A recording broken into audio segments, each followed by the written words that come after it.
अस्सलामुअलैकुम students. Last lectures में मैंने आपको बताया था कि मटेरियल मूव नहीं करता, क्या मूव करता है? वेव। एनर्जी ट्रांसफर होती है, मोमेंटम ट्रांसफर होता है, मीडियम ट्रांसफर, पार्टिकल ट्रांसफर नहीं होता। इस फिगर में आप देख सकते हैं कि एक पॉइंट अपनी जगह पर फिक्स है और उसकी मोशन वाइब्रेटरी मोशन है, जबकि वो अपनी जगह से आगे नहीं जा रहा, वेव ट्रेवल कर रही है। अब ये दो डायग्राम्स को अगर आप गौर से देखें तो ऊपर वाली डायग्राम है वेव पल्स की, वो एक सिंगल पल्स है जो कि आगे ट्रेवल कर रही है। लेकिन अगर आप नीचे वाली डायग्राम को देखें तो वो क्या है? Periodic wave. यानी पीरियोडिक वेव का मतलब ये है कि पीछे से और पल्सेस उसी तरह की प्रोड्यूस होती जा रही हैं। ये फिगर्स जिसमें आप एक वक्त में दो वेव्स को देख सकते हैं, longitudinal wave and transverse wave. Longitudinal wave में डिस्टरबेंस और propagation they are parallel, and in transverse wave propagation and disturbance are perpendicular, so this wave is called transverse wave. अब हम पढ़ने जा रहे हैं रिफ्लेक्शन ऑफ वेव्स। तो reflection of waves क्या है? जब वेव एक मीडियम से आ रही है और दूसरे मीडियम में एंटर नहीं हो रही बल्कि उसकी बाउंड्री से बाउंस बैक होती है, उसको कहते हैं रिफ्लेक्शन। रिफ्लेक्शन के लॉज आपने मैट्रिक में पढ़े, angle of incidence is equal to angle of reflection. लेकिन यहां पर मैं आपको कुछ और बताने जा रहा हूं कि सपोज हमारे पास एक वेव आ रही है, ये मीडियम है रेरर, जैसे ये स्प्रिंग है और इसके आगे एक रिजिड सपोर्ट है, ठीक है। ये रिजिड सपोर्ट जैसे वॉल है तो इसके साथ इसको हमने अटैच किया है। तो ये जो रिजिड सपोर्ट है ये एक डेंसर मीडियम हो गया और ये रेरर मीडियम है। स्प्रिंग एक रेरर मीडियम है। अगर इसमें एक वेव इस तरह से जा रही थी तो ये है इंसिडेंट वेव। जब ये रिफ्लेक्ट होगी तो रिफ्लेक्ट होगी इस अंदाज से, ये वेव जब रिफ्लेक्ट होगी जनाब तो इस तरह से रिफ्लेक्ट होगी। ये है रिफ्लेक्टेड वेव। अब आप जरा देखें गौर से कितना फर्क पड़ा। ये अपर है साइड और इसकी लोअर है। फेज का जो डिफरेंस आया, phase shift, that is 180 degree या है पाई रेडियन। तो पाई या 180 डिग्री इतना शिफ्ट हो गया, ठीक है। और आपको पता है 180 डिग्री में या पाई एंगल में जो पाथ होता है वो है हाफ लैम्डा। तो हम यूं कह सकते हैं कि when a wave from rarer medium reflected from the boundary of denser medium, there will be a phase shift of 180 degree or pi radian, or path difference will be half lambda, ठीक है। अच्छा, एक और scene है कि ये एक wave आ रही है, ये है डेंसर, इसके आगे मैं एक स्ट्रिंग लगा देता हूं। ये एक स्ट्रिंग है, ठीक है, ये स्ट्रिंग है, ये स्ट्रिंग रेरर मीडियम है। और वेव किस में आई है? डेंसर में। और किसकी बाउंड्री से रिफ्लेक्ट हो रही है? रेरर मीडियम की। There will be no phase shift. ये स्ट्रिंग है और ये रेरर है, ये रिफ्लेक्टेड वेव, ये इंसिडेंट वेव, ये reflected wave. No phase shift, no phase shift, no path difference, ठीक हो गया। अब इसको आप देखें, ये जो मैंने आपको बात बताई है इसको आप इस डायग्राम में देख सकते हैं। रिफ्लेक्शन ऑफ वेव्स में रिफ्लेक्शन विद इनवर्जन, यानी इस तरफ से फिक्स्ड एंड है। फिक्स्ड एंड का मतलब यही होता है कि ये रिजिड सपोर्ट है, इसका मतलब यही है ये डेंसर मीडियम है।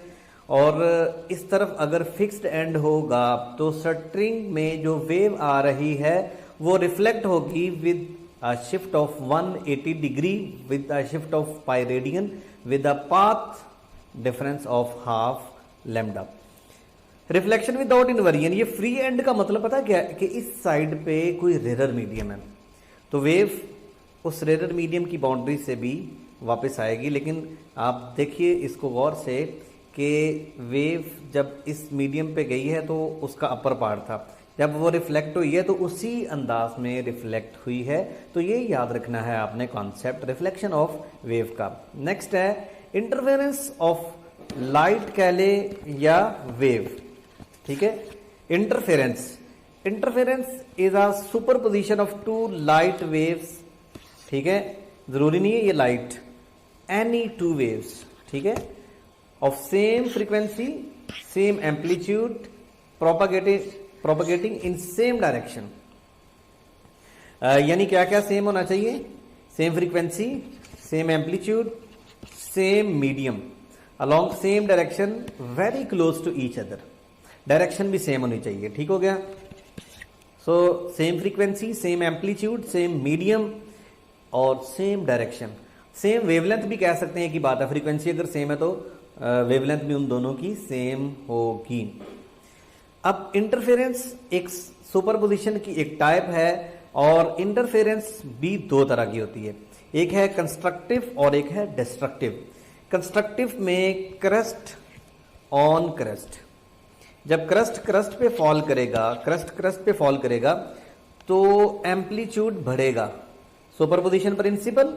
और अगर क्रस्ट पे ट्रफ फॉल करेगा तो एक दूसरे को कैंसिल कर देंगे, एम्पलीट्यूड दोनों का डिफरेंस आएगा, अगर दोनों सेम है डेफिनेटली दोनों की वेवलेंथ सेम है, दोनों का एम्पलीट्यूड भी सेम है, हमने ये बात की है। तो अगर इसका 2 सेंटीमीटर है तो इसका भी 2 सेंटीमीटर होगा, तो नेट एम्पलीट्यूड क्या होगा? 0। This is destructive interference. अब इनकी पहचान क्या है? कंस्ट्रक्टिव इंटरफेरेंस में ये लाइट का लफ्ज लिखा गया है, लाइट के लफ्ज को इग्नोर कीजिए। Wave reach at a point in phase, यानी इन फेज होनी चाहिए। इन फेज के बारे में मैं आपको ऑलरेडी बता चुका हूं। And their path difference should be n lambda. N lambda path difference होगा। और अगर कोई आपसे पूछे कि फेज डिफरेंस कितना होगा तो आप बता सकते हैं n इंटू 2π, ठीक है। और यानी पाथ डिफरेंस कितना होगा दो वेव्स के दरमियान? कंस्ट्रक्टिव इंटरफेरेंस तभी पॉसिबल है। इन फेज का मतलब समझ तो गए आप कि अगर पाथ डिफरेंस हो n लैम्डा, फेज डिफरेंस हो n इंटू 2π। डिस्ट्रक्टिव इंटरफेरेंस तभी पॉसिबल है जब दोनों आउट ऑफ फेज हो। और आउट ऑफ फेज के बारे में आप पिछले लेक्चर में समझ गए हैं। आउट ऑफ फेज का मतलब क्या होता है? अगर दो वेव्स के दरमियान पाथ डिफरेंस हो integral multiple of half lambda, या हम कह सकते हैं कि फेज डिफरेंस, ये पाथ का लफ्ज आएगा लैम्डा की शक्ल में, और मैं अगर लफ्ज बोलता हूं फेज डिफरेंस तो फेज डिफरेंस आएगा 2n+1 into pi. You know lambda by 2 को पाई लिख सकते हैं, आप ऐसे भी लिख सकते हैं इसको 2n+1 को आप पाथ डिफरेंस को एक और अंदाज में लिख सकते हैं।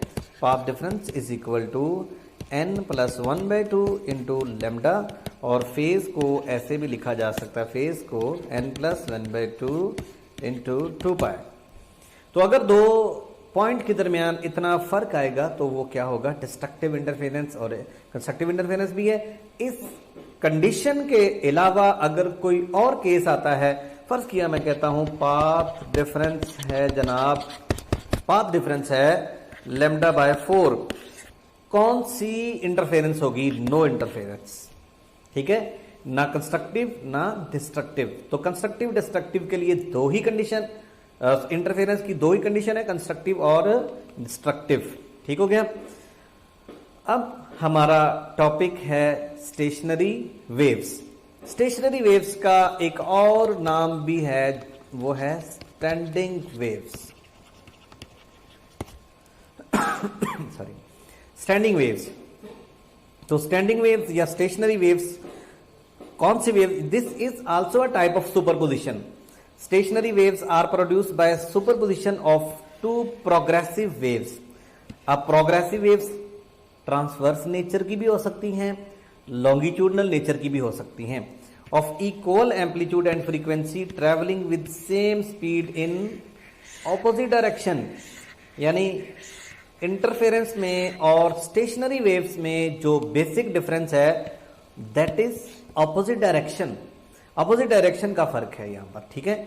तो अपोजिट डायरेक्शन में अगर वेव्स आएंगी तो स्टेशनरी वेव्स बनाएंगी या स्टैंडिंग वेव्स। जैसे ये आप देख सकते हैं कि ये दो वेव्स जब मिलती हैं तो उनके मिलने की वजह से एक और टाइप की वेव बन रही है, दैट इज स्टेशनरी वेव। मैंने आपसे कहा था कि वेव की डेफिनेशन में हम पढ़ते हैं waves transfer energy and momentum, लेकिन स्टेशनरी वेव्स एनर्जी को ट्रांसफर नहीं करती। तो फिर वेव की डेफिनेशन बदलनी चाहिए कि waves transfer energy except one type of wave. बेटे याद रखिएगा, इसका आंसर ये था कि stationary waves are not basic waves. मैंने आपको बेसिक वेव्स की जो टाइप्स पढ़ाई हैं, क्या मैंने उसमें स्टेशनरी वेव पढ़ाई है? स्टेशनरी वेव एक्चुअली सुपरपोजिशन के बाद नई बनने वाली एक टाइप है। जैसे इंटरफेरेंस के बाद कंस्ट्रक्टिव डिस्ट्रक्टिव होता है, स्टेशनरी वेव्स में भी दो वेव्स मिलती हैं। अब स्टेशनरी वेव एक्चुअली दो प्रोग्रेसिव वेव के मिलने से बनती। सो प्रोग्रेसिव वेव की बात जब हम करते हैं तो प्रोग्रेसिव वेव में ट्रांसवर्स भी आ सकती है, लॉन्गिट्यूडनल भी आ सकती है। तो ट्रांसफर वेव भी एनर्जी ट्रांसफर करती है, लॉन्गिट्यूडनल भी वेव एनर्जी ट्रांसफर करती है, इलेक्ट्रोमैग्नेटिक वेव्स भी एनर्जी ट्रांसफर करती हैं। तो एक्चुअली बेसिक जो डेफिनेशन है वो बेसिक वेव्स के लिए है। तो ये तो सुपरपोजिशन के बाद बनने वाली वेव्स की बात है। So properties of stationary waves important है, इसको अंडरस्टैंड करना है आपने। इसमें मैं आपको काफी सारे पॉइंट्स बताने जा रहा हूं, इसलिए इन पॉइंट्स को नोट कीजिएगा, याद रखिएगा। ये है वाइब्रेटर जो दो वेव्स प्रोड्यूस कर रहा है, जो दोनों वेव्स आपस में मिलती हैं तो इस तरह का फिनोमेना बनता है। ये है एंटीनोड, और ये जो स्टेशनरी पॉइंट्स हैं इनको हम कहते हैं नोड्स। और नोड और नोड के दरमियान जो फर्क है वो है λ/2, और एक एंटीनोड और नोड के दरमियान जो डिफरेंस है वो है λ/4। एनोड पे एनर्जी ऑसिलेट करती है, एनोड यानी ये देखिए जरा, इन दो पॉइंट्स के दरमियान एनर्जी ऑसिलेट कर रही है। नोड पे किसी भी किस्म की एनर्जी नहीं होती, याद रखना, नो एनर्जी नो मोशन, यानी नोड पे कोई मोशन नहीं है। ज्यादातर स्टूडेंट समझते हैं शायद यहां पर काइनेटिक एनर्जी है और एंटी नोड पे शायद पोटेंशियल एनर्जी है। एनर्जी ने जो बदलना है वो यहीं पे होना है, यहीं पे ऑसिलेट होना है। इनकी मोशन SHM होती है।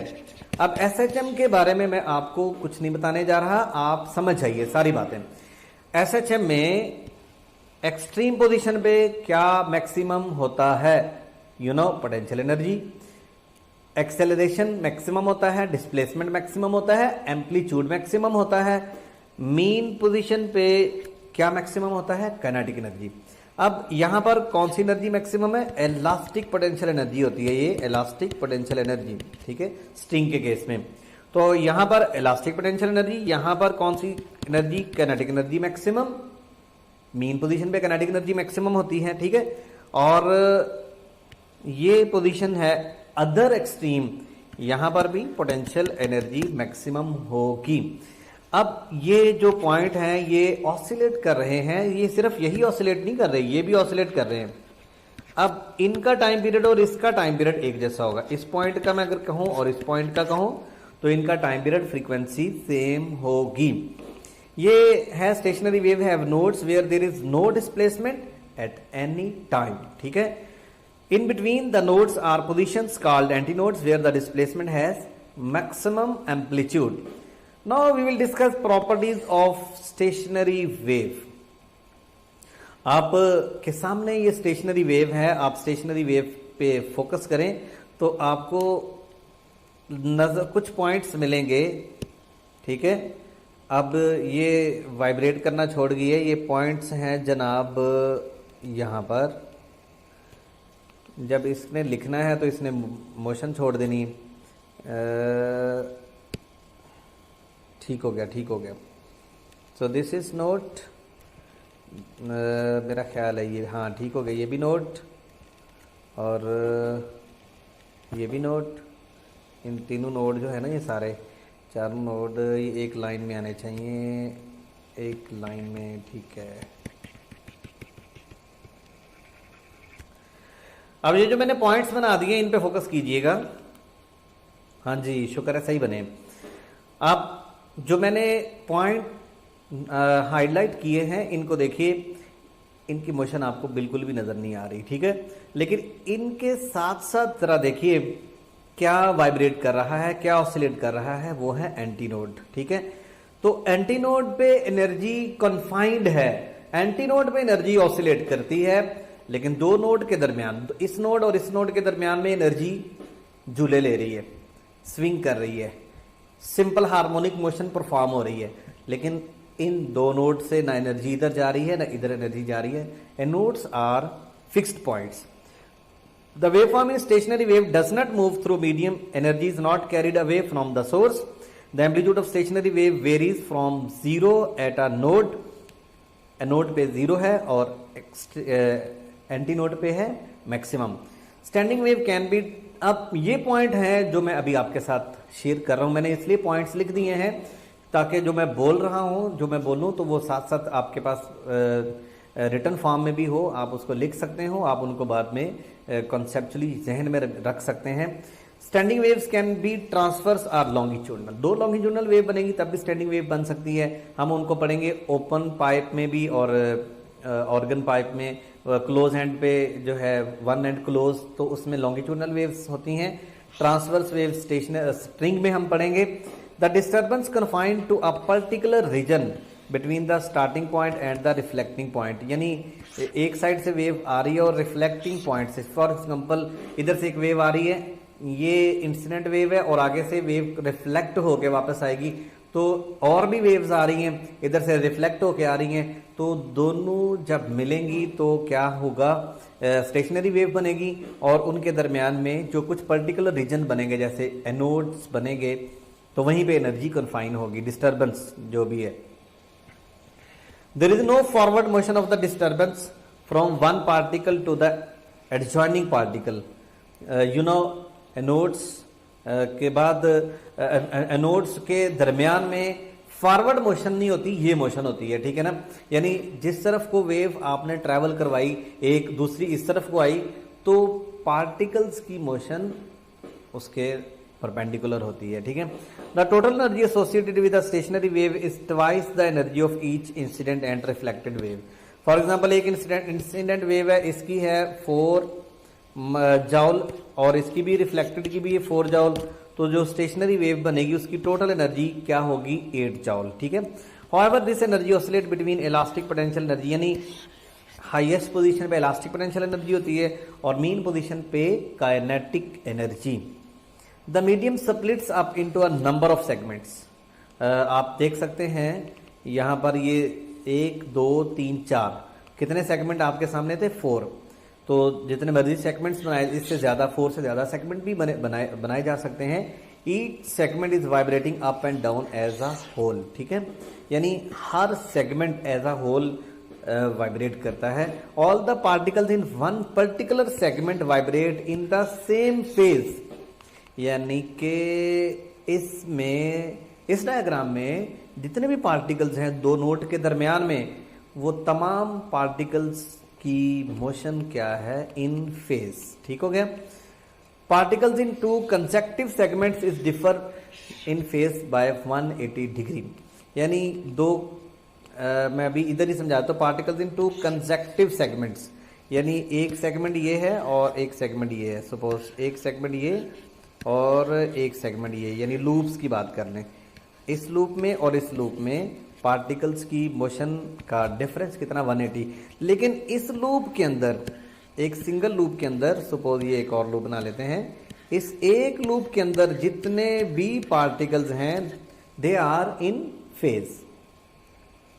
Are the particles except those at nodes execute simple harmonic motion, यानी नोड्स के अलावा बाकी तमाम पार्टिकल्स यहां पर हैं, यहां पर हैं, यहां पर हैं, ठीक है ना, उस लूप के ऊपर, तो वो उनकी मोशन क्या होती है, simple harmonic motion. The amplitude of vibration of particles varies from 0, node पे 0 है, at max to maximum at anti node पे जाके 2a हो जाएगा। अगर ये 2 वेव्स मिल रही है ना, एक का a है और दूसरी का भी a है, तो टोटल एम्पलीट्यूड कितना हो जाएगा, 2a। All the points accept nodes pass there mean position twice in one time period, यानी एक टाइम पीरियड में तमाम पार्टिकल्स मीन पोजीशन से 2 बार गुजरती हैं तो डेफिनेटली वो एक कंप्लीट वाइब्रेशन करेगा। सिंपल हार्मोनिक मोशन वाली एग्जांपल है।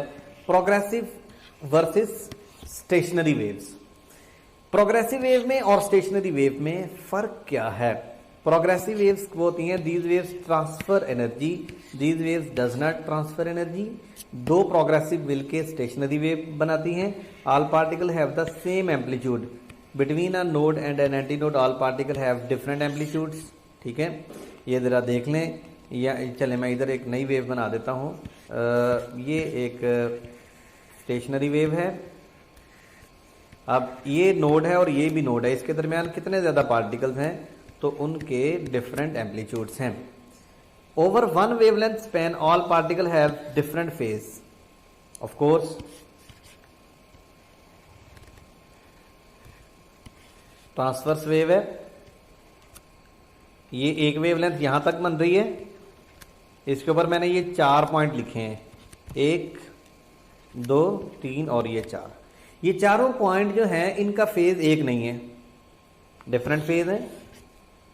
लेकिन नोड और एंटी नोड के दरमियान, जैसे ये नोड है और ये नोड है, सॉरी 2 नोड के दरमियान ये जितने भी पार्टिकल हैं ये सब इन फेज हैं। ओके हो गया। No point is at rest, लेकिन इधर नोड्स रेस्ट पे होते हैं। All particle do not cross the mean position simultaneously. इधर जब ये इन फेज हैं तो वो साइमल्टेनियसली मीन पोजीशन को क्रॉस करेंगे।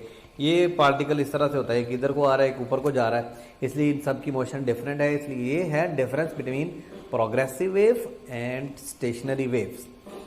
अब कुछ टर्म्स हैं, इनको भी आपने अंडरस्टैंड करना है। टर्म रिलेटेड, क्योंकि मैंने अगला टॉपिक जो पढ़ाना है उसमें ये टर्म्स आएंगी। नोट क्या होता है? अक्सर आपने नोट का लफ्ज सुना होगा। एक तो नोट वो होता है ना, नोट कर ले, एक नोट होता है पॉइंट टू बी नोटेड। ठीक है, तो ये कोई और नोट है। Any musical sound produce by the simple harmonic oscillation of the source is called note. तो musical sound produce by the simple harmonic oscillator, simple harmonic oscillator से जो म्यूजिकल साउंड प्रोड्यूस होता है उसको कहते हैं नोट। ठीक है, तो टोन क्या है? ओवरटोन भी पढ़ेंगे हम। Tone, every musical sound consist of a number of components of different frequencies. यानी कंपोनेंट्स, बहुत सारे कंपोनेंट्स होते हैं और उनकी डिफरेंट फ्रीक्वेंसीज हैं। Every component is known as a tone. यानी डिफरेंट फ्रीक्वेंसीज वाले जो कंपोनेंट्स हैं उनको हम कहते हैं टोन्स। और फंडामेंटल नोट, अब ये देखें ना, पहले आपको नोट का पता होना चाहिए और फिर नोट के बाद हार्मोनिक्स आएंगे, ओवरटोन्स आएंगे, लेकिन पहले आपको पता चल गया नोट क्या होता है और टोन क्या होता है। Every musical sound consist of a number of components with different frequencies. तो हर कंपोनेंट जो है वो एक टोन कहलाता है। The note of lowest frequency, इसको कहते हैं fundamental. Produced by an instrument is called fundamental note. The frequency of this note is called fundamental frequency. यानी आपको अभी आपने पढ़ा कि डिफरेंट फ्रीक्वेंसी वाले कंपोनेंट्स होते हैं, जिसकी फ्रीक्वेंसी सबसे कम होगी उसको कहते हैं फंडामेंटल नोट या फंडामेंटल फ्रीक्वेंसी। टोन्स तमाम सेगमेंट्स को कहते हैं जिनकी डिफरेंट फ्रीक्वेंसीज होती है। अब हम बात करते हैं harmonics. The frequency which are the integral multiple of the fundamental. जैसे फंडामेंटल F1 है तो इस तरह से आएगी 3F1, suppose 2F1, F1 2F1 3F1 4F1 5F1। तो फंडामेंटल की का integral multiple, the frequency which are the integral multiple of the fundamental frequency are known as the harmonics. If n be the fundamental frequency, then the frequencies n, 2n, 3n, ये क्या है? Integers are termed as first, second and third harmonics। इसके बाद है overtone. Overtone किसको कहते हैं? The harmonics other than the first, यानी फंडामेंटल को एक्सक्लूड कर दीजिए और बाकी जो बचेंगे वो हैं ओवरटोन्स। अब आपको पता है टोन क्या होता है? टोन होता है बहुत सारे सेगमेंट्स डिफरेंट फ्रीक्वेंसीज वाले, सबको हम कहते हैं टोन्स। अब फंडामेंटल जो है उसके ऊपर मिलके, जैसे फॉर एग्जांपल मेरे पास ये एक हार्मोनिक था सिंपल, अगर मैं इसको इधर से इसमें से दो वेव्स बना दूं, ठीक है, अब ये उसके ऊपर ओवरटोन बना, ठीक है, यानी इस सेगमेंट को मैंने दो हिस्सों में डिवाइड कर दिया। कभी आपने बैलून लिया और बैलून को आप दरमियान से पकड़ के इस तरह से, कभी वो बाजार में जो बेचने वाले आते हैं ना बच्चों के लिए बैलून्स, तो आप देखेंगे उसमें छोटे छोटे सेगमेंट बनाए होते हैं उसने। तो वो जो सेगमेंट्स इस तरह से बनते हैं उसमें अदर देन बेसिक, वो जो एक तो बेसिक है ना उसके ऊपर नए टोन्स बन रहे हैं और फ्रीक्वेंसी बढ़ रही है, वेवलेंथ कम हो रही है, उनको कहते हैं ओवरटोन्स।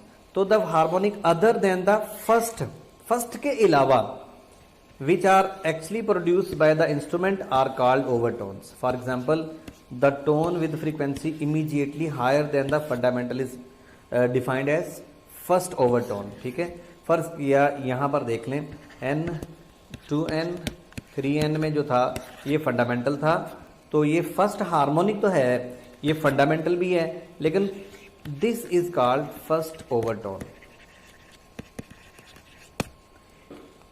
नेक्स्ट इंपॉर्टेंट टॉपिक है वो हम अगले लेक्चर में पढ़ेंगे, standing waves on a string. Thank you.